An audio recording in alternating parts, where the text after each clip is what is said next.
Greetings, family. It's Empress D, obviously, in my favorite space, nature.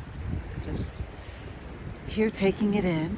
I hope you guys are well and have been inspired to get your butt out here and enjoy it yourself and see how exposure to a regular natural environment regularly will change your life for the better. For the better. It's like a thing. It's not me. It's not just me. There's many that have testified that the same has happened for them. That after they've committed to regular exposure to a natural environment, it positively impacted their life. Family, today I want to talk about religion. Religion is a very deep topic. Now, what I always thought about religion is what if we had like a perfect Christian that like lived their life Jesus like, did everything, perfect to the T, to the best of their ability, right? And then you had somebody that was Muslim and the same thing. They followed their teachings to a T, did their thing every day as they're required to be the best. Nobody's perfect, but they strive to be perfect and really committed their life to their faith, to the Muslim faith.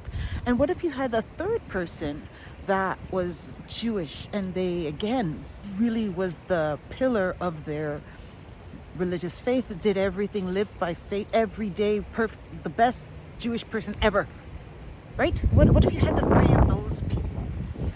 And in terms of religion, all of their religions preach that they're the one. This is the faith. This is God. Their God is the God. So who will win? Like who will? So when it's all said and done, and which one, being the perfect of each of their faiths, will survive, right? Because with religion, it will have to be just one, right? Because not all of the religions can be right, or can they? And that's the thing. For me, that's an indication that, maybe labeling yourself one of these things is not the way to go. Because again, it leads to division, right? Separation, no arguments been between the three to say mine is the best, this is the real religion. Like, it's another way to divide us as humanity. So I don't want to disrespect anybody's faith because it is what it is, right? There's a wonderful woman that I've been blessed to have in my life for the last 4 years regularly, and she's an elderly woman, and I spend time with her regularly. And one of the things that we do is go to church, and I take her to her place of worship. And one of the songs that they play every single time is, the lyrics are, I'm not going to sing it, but I will share the lyrics. It's trust and obey, for there's no other way. Right? Who are you supposed to trust and obey, right? Is it the preacher? What the preacher is telling you? Is it your mom and dad? Is it the government? Is it God? Who are you supposed to trust and obey? It's tricky. For me, that's keeping you thinking in one way, and that you have to conform to something. I think maybe the song, listen, I can sing that song all day. If the trust and obey is yourself, that voice inside of yourself, that intuition, that connection to our Creator, that gently nudges us in the direction that we are supposed to go to. We all have it inside. We do. We just suppress it. And I think what we ought to do is learn to tune into it. And once you can tune into it, then hey, we can do trust and obey, for there's no other way. That's the song. I can't. No. That's the song that they sing every time I go to church. And I think we should trust and obey ourselves. Because guess what? Will we ever let ourselves down? Does that, like, you get me? There's nobody else that has your back but yourself, right? And I think that's why God gave us free will. Each of us have our own experience and expression and reality and feeling and desires. And so to trust and obey is automatically conforming you to somebody else's idea of living. And why would our Creator give us each an individual expression and feeling of way of living if we're all supposed to live one way? That is counterproductive, counterintuitive. It doesn't make sense. And that's why I think that our Creator intended us to trust and obey ourselves, right? Not the preacher that's sitting at the listen, man, I can tell you stories. Like, it's not, a lot of what we see is an illusion. It's not what the reality is behind closed doors, right? So a lot of religious leaders lead one life in public, but another life in private. And that's a commonplace, right? And so who are you trusting and obeying, right? I hope it's not man, because men are fallible, right?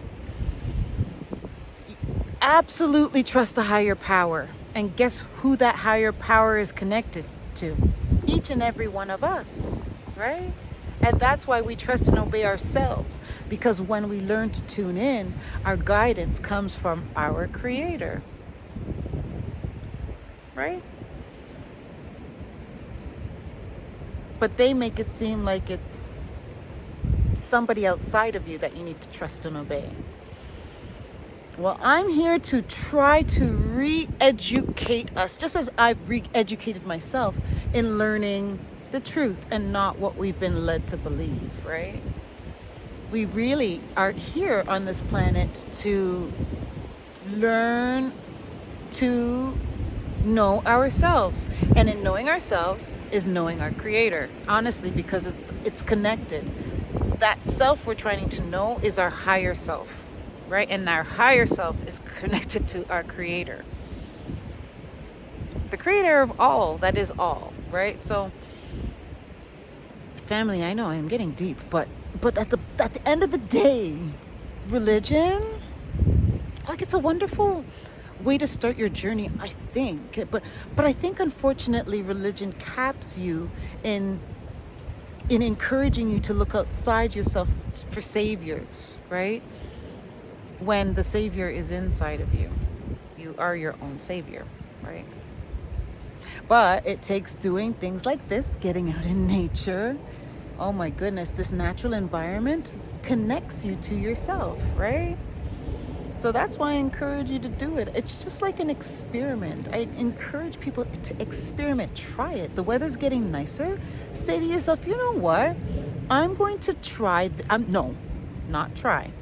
I'm going to go out to nature 4 days in this coming week. And you know what? Once you do that and you actually go out to nature those 4 days in that week, like you said you're going to do, a few things are going to happen. Number one, you're going to experience the effects of a consecutive exposure to this natural environment, which I told you before, it's going to be positive. Number two, you're going to experience the euphoria in when, maybe euphoria is a little bit dramatic, but the good feeling when you say to yourself that you're going to do something, you actually follow through and do it.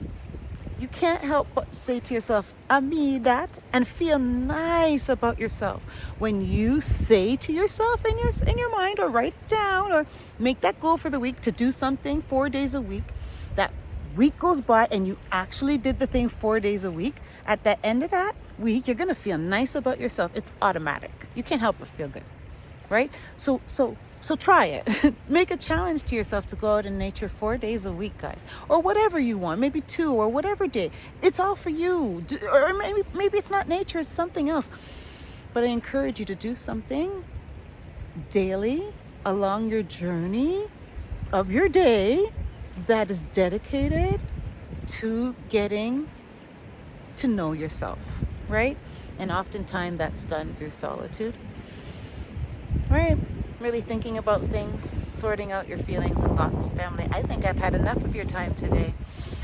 But I do encourage you to get out in this beautiful, look at this. Like I sit here and I'm like, this is like heaven on earth. And I think that's what the whole thing means. You find your heaven on earth. That's right, duck. See, the duck is saying he's flying in for his landing. It's so cool. Anyway, thank you. Thank you for taking the time to listen to this message, family. I really love and I value each and every one of you. And I appreciate those of you who take time to follow me on my journey, because I've got a lot in store for you guys, family. And I've decided to really share, right? I'm going on a relocation journey. I'm going to certainly share that with you. And I'm also, going to share my experience in the last couple of years on how my life has transformed dramatically. It's done a complete 180, right? Anyway, family, thank you for taking the time to listen. I love and I value each and every one of you. One love.